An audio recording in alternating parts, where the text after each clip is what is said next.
A escola é responsável por ter construído durante 300 anos pessoas técnicas. Há mais de 300 anos que a nossa escola se dedica no mundo inteiro a fazer com que a gente não tenha afeto. O pensamento racional é um pensamento que se opõe ao afeto, não é isso? A gente pensa assim, ele é muito racional, né? Então não é a pessoa que sente, né? Ele é muito afetivo. Quem é afetivo? Afetivo é mãe, dona de casa, né? Mulher, né? Agora quem é racional? Racional é o homem inteligente, a pessoa culta, não é isso? Mas o racional é um modelo de pensamento que não se estrutura no afeto. Eu poderia falar horas, porque essa é a minha tese de doutorado. O que é o pensamento racional? É só você estudar. Vocês não precisam fazer isso porque não é nada. Mas uma hora eu explico essa ideia ainda hoje nas perguntas. Tem uma explicação muito clara para isso. Isso é parte da história da humanidade. O que está caindo hoje no mundo da nossa cabeça? É o pensamento racional.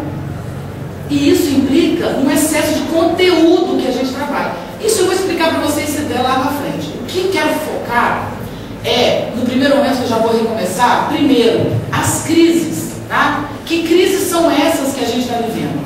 Vou começar dizendo assim, todo mundo diz assim, o mundo está mudando. Mas alguém responde, professora, o mundo sempre mudou, sem dúvida. O mundo nunca teve parado. Se você perguntasse a minha mãe, na época dela, ela ia dizer, o mundo está caindo, né? Se você perguntasse tua avó, tua bisavó, meu bisavô, dizia uma vergonha. Essas pessoas se agarrando na televisão, meu avô não entendia como uma atriz podia beijar um cara numa novela e outra de novo outra, né? Mas ela está casada com aquilo, o mundo está acabando, essa mulher está beijando todo mundo. Então esse é o tipo de show, de incômodo que a gente tem quando de fato a gente vê a mudança. Mas a nossa mudança é essa? Não, não é essa. É uma mudança muito mais grave, porque ela é uma mudança que envolve várias crises diferentes. Me diz hoje um setor da sociedade que não esteja radicalmente em crise. Todos estão. Aí vou começar pela crise tecnológica. Imagina o que é passar do real para o virtual. Imagina o que é o virtual. Você já pensaram o que é o infinito? Se você pensar, você não dorme de noite. Como assim o infinito? Como é que não acaba? Você tenta achar, né, o fim. Como assim? A Terra, o Sol, os planetas. É esquisitíssimo, já reparou isso? Se você pensar que tem, tudo bem, gente, mas olha, a gente, professor, então a gente é fácil, né? Você desenha no quadro e coloca assim, o Sol, a galáxia, né? Os planetas, parece que o mundo é isso. A galáxia que a gente vive, a Via Láctea, é uma das infinitas galáxias que tem no mundo. É um pensamento estranhíssimo. Agora pensa, você imaginar que tudo que existe no mundo de maneira real está representado de maneira virtual na internet. Como é que eu posso falar com todo mundo ao mesmo tempo? Quem é a cabeça da internet? Quem é o diretor que organiza o negócio? Porque quando a internet surgiu, a gente achou que alguém organizasse, né? Gente, é incompreensível para mim, por mais que eu tente, como funciona essa rede que você entra agora. Pensa uma coisa seguinte, olha, eu faço uma foto agora e mando por Bluetooth para Londres. E em segundos ela chega lá. O que é isso? Então, essa mudança, chamada de mudança de meios, ela promove no ser humano, tem muitos estudos sobre isso, ela promove uma mudança cognitiva, uma mudança de formação intelectual. Aquilo que nós aprendíamos quando éramos pequenos, uma criança hoje não consegue, porque uma criança hoje de 10 anos, de 15, um adolescente, mas que eu estou falando isso porque às vezes o de 10 hoje ainda não está na internet, né? Mas o de 12, aí você vai chegar. Imagina um menino de 12, por exemplo, o meu tem 8, ele já usa a internet. Ele falou para mim, a conexão caiu. Eu falei, não deve ter conexão. Mãe, conexão, eu estou no computador, estou na internet. E ele só usa o site da Disney, tá? É o que ele entra, que eu deixo. Eu falei, Davi, e o que é internet? Mãe, internet é onde todas as coisas estão. Ué, como todas as coisas uma em cima da outra? Dois corpos ocupam o mesmo lugar no espaço? Como assim? É contra uma lei da física? Como é que todas as coisas podem estar no mesmo lugar? Uma em cima da outra? Qual é a lógica disso? Não tem lógica. Aí sabe o que a nossa escola faz? Ensina uma coisa de cada vez, né, naquela linha, tá? O aluno não aguenta aquilo, ele não suporta isso. Isso não é maldade dele, não, gente. Isso é a formação do seu intelecto. Mas não é só isso. Não é só a passagem de meios que aconteceu. Tem mais um detalhe. Por exemplo, olha só. Isso é muito importante. Depois nas perguntas, a gente vai falar objetivamente como é que isso acontece em sala de aula. Mas primeiro entenda o lugar. Atenção, hein? Olha só. Eu telefono para ela. Oi, tudo bem? Enquanto eu falo tudo bem, ela ouve, né? Aí quando ela fala, eu falo, não é assim? Eu sou professor, eu estou aqui falando, né? Estou pedindo a vocês silêncio. Fiquem parados. Aí quando eu parar, vocês falam. A gente acha que as coisas funcionam assim ainda, né? Mas na internet, todo mundo fala ao mesmo tempo. Então o garoto, ele está falando no celular, digitando, falando com a mãe, ouvindo música. Você acha que isso é ruim? Não é, gente. Sabe por quê? Porque isso significa que a nossa inteligência está trabalhando agora, não é só com tico e teco. Nós somos capazes de 30 coisas ao mesmo tempo. Isso é a capacidade do nosso cérebro. Ele é capaz de fazer isso. Quando uma criança aprende a falar com 3 anos de idade, até os 8, 10, quando ela está adquirindo vocabulário e linguagem, o que acontece com ela é que ela está criando canais.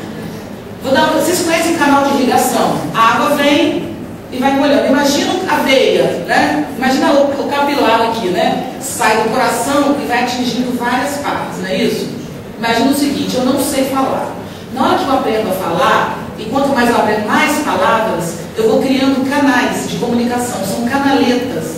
Isso é chamado de modelo mental. Se eu aprendo 2 coisas apenas, eu tenho 2 canais. Se eu tenho uma linguagem reduzida, eu tenho 2 canais.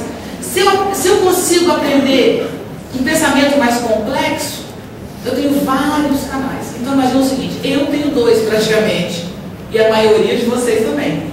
A gente funciona assim, entendeu? Entendi. Aí você, nós funcionamos com 2.